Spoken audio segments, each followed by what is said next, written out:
Hi friends, எல்லோருக்கும் வணக்கம்.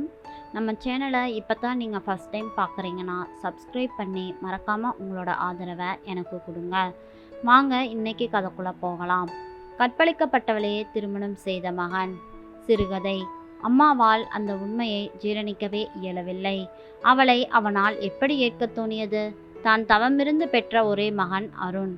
அந்த அருணுக்கு அவள் ஆசையாய் 7-8 பெண்களை பார்த்து அதில் எதை தேர்வு செய்யலாம் என ஆய்ந்து கொண்டிருந்த நேரத்தில் அவன் சொல்லும் அந்த முடிவை அம்மாவால் ஜீரணித்து கொள்ளவே இயலவில்லை. அம்மாவுக்கு அமராவதி நல்லூர் அட்வொகேட் மகளை தான் திருமணம் பண்ணி வைக்க ஆசை. அத்தனை அழகு அந்த பெண்ணுக்கு. மேல் படிப்பு படித்தவள். ஏகப்பட்ட சொத்துக்கு ஒரே வாரிசு. அவளை பெண் பார்க்க போகும்போது அவன் மறுப்பேதும் சொல்லாமல் தானே இருந்தான். அதற்குள் ஏன் இப்படி ஒரு முடிவை தேர்வு செய்தான்? அது முடிவா? இல்லை, கேவலமான ஒரு செயல் அல்லவா?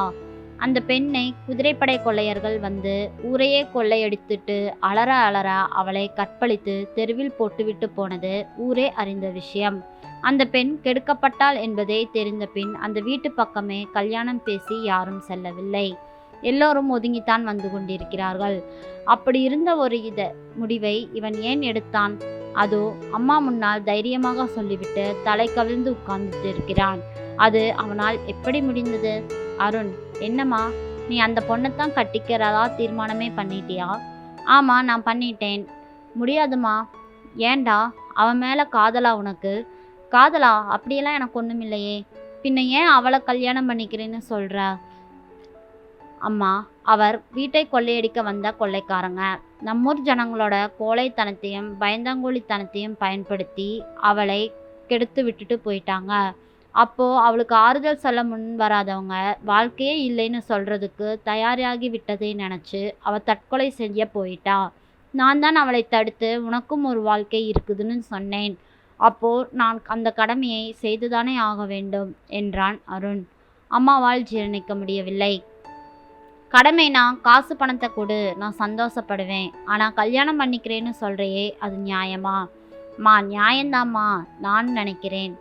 அமராவதி நல்லூர் பொண்ணுக்கிட்ட அழகில்லைன்னு நினைக்கிறியா? அம்மா, அந்த பொண்ணுக்கிட்ட அழகு அடிமைப்பட்டு கிடக்குது. என்கிட்டயே ஏமா இந்த கேள்வியை கேட்குறீங்க என்றான் அருண். பின்ன உனக்கு நான் சொல்கிறது புரியுதா புரியலையா? என்னடா புரியாது? அம்மா, நான் உன் பாணியிலேயே ஒரு விஷயத்த சொல்லட்டுமா? சொல்லேன். அந்த அட்வொகேட் மகளுக்கு ஏற்கனவே ஒரு வரனை நிச்சயிச்சு கல்யாணம் நடக்காமல் நின்று போச்சு. அதனால என்னடா? பெண்ணை குறை சொல்லி வரன் வீட்டார் கல்யாணத்தை நிறுத்தலடா. பெண்ணோட அப்பா தான் அந்த கல்யாணத்தை நிறுத்திட்டார்னு சொன்னாங்க. உனக்கு இந்த விஷயமெல்லாம் தெரியுமா? தெரியுமே. அந்த பெண் ஓரிரு நாளாவது தனக்கு நிச்சயிக்கப்பட்ட வரனை பற்றி அவனோட இப்படி வாழணும், அப்படி வாழணும், இப்படி குடும்பத்தை நடத்தணும், இப்போ குழந்தை பெற்றுக்கணும்னெல்லாம் கற்பையை மனசில் ஏற்றி மானசீகமாய் வாழ்ந்துட்டு இருந்திருப்பாள் இல்லையா? ஆமாம், இதில் என்ன தப்பு இருக்கு என்றாள் அருணின் அம்மா.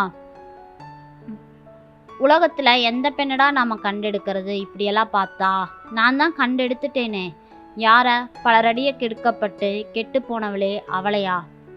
அதெல்லாம் ஒரு வாழ்க்கையாடா? அம்மா, அவ கெட்டு போயிட்டான்னு நினைக்கிறியே, நினைக்கிறது வேறையா? நினைச்சா மனசு அழுகி போயிடணும். அம்மா, அவ யாரோ ஒரு ஊர் பேர் தெரியாத, அவ முன்ன பின்னே பழக்கம் இல்லாதவன், என்ன நடக்குதுன்னு அவளுக்கு உணர்வே இல்லாம இல்லம்மா, துன்பப்படுத்தப்பட்டாள். துன்பப்படுத்தப்பட்டாளா? என்னடா பேத்தல் இது? அறிவாளால வெட்டினானா இல்லை சவுக்கால அடிச்சானா? துன்பப்படுத்தப்பட்டதா அர்த்தம். அப்படின்னா அந்த பெண்ணோட கற்பு எங்கம்மா பத்திரப்படுத்தி இருந்துச்சு? ஒவ்வொரு பெண்ணுக்கும் கற்பு எங்கம்மா பார்சல் போட்டு கட்டி தொங்க விட்டுருக்குது?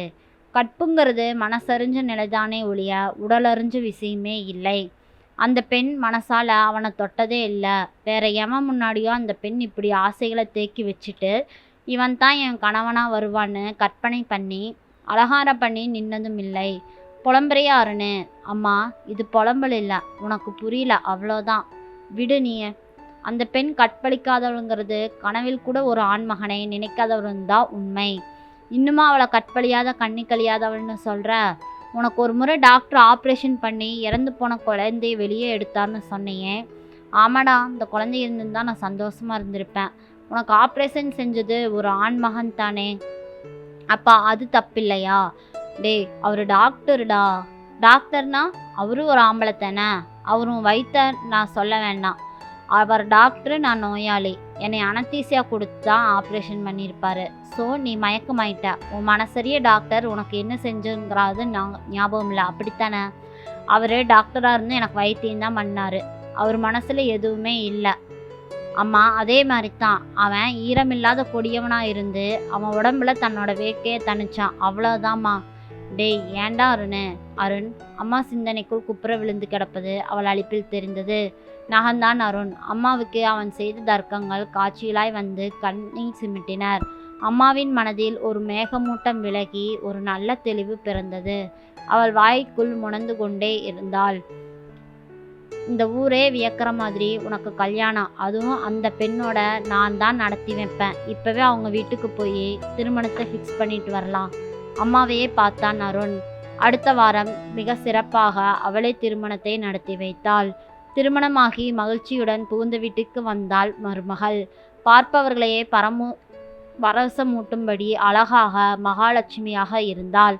ஒரு ஆண்டு காலம் சிறப்பாக சென்றது. வளகாப்பு நிகழ்வு வந்தது.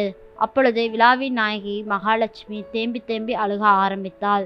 என்னடி இது, காலமாக நடக்கிறது தானே, எதுக்கு இப்படி அழுகிற என வந்திருந்தவர்கள் கேட்க தாயார் மெல்லிய குரலில் சொன்னார். பிரசவத்திற்காக அவளை மாமியார் கூட்டி கொண்டு வந்து விட இவர் இன்னும் கிளம்பி போக போகிறாங்க. அவங்க கூட போகணும், இல்லைன்னா அவங்க இங்கே இருக்கணும்னு சொல்லி அழுக ஆரம்பிச்சிருக்கிறா.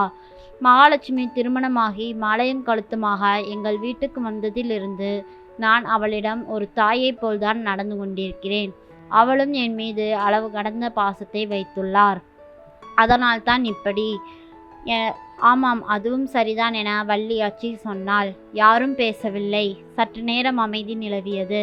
மீண்டும் அழுக ஆரம்பித்தாள் மகாலட்சுமி. அப்பொழுது அவள் மாமியார் சொன்னார், சம்பிரதாயங்களை எல்லாம் நாம் தானே உருவாக்குறோம். தலைப்பிரசவம் தாய் வீட்டில் தானே நடக்கணும். ஆனால் இப்போ எங்கள் வீட்டில் நடக்கட்டுமே. அவள் என்னிடம் அளவு முடியாத பாசம் வைத்திருக்கிறாள். நானும் தான். வேணா பிரசவத்தை எங்கள் வீட்டில் வச்சுக்கலாமே. அவளுடைய பெற்றோர் வேணா வந்துட்டு போகட்டும். நாங்களும் ஒரு நாள் வந்துட்டு போகிறோம். நாங்கள் நாளை சென்னை கிளம்புறோம். மகாலட்சுமியும் எங்களுடனே வரட்டுமே என்று பணிவாக சொன்னார். யாரும் எதுவும் பதில் சொல்லவில்லை. மகாலட்சுமி மனதில் நினைத்ததே நடந்தது. அடுத்த நாள் காலையில் அவள் தன் அன்பு மாமியாருடன் சென்னைக்கே திரும்பி சென்றாள். நன்றி.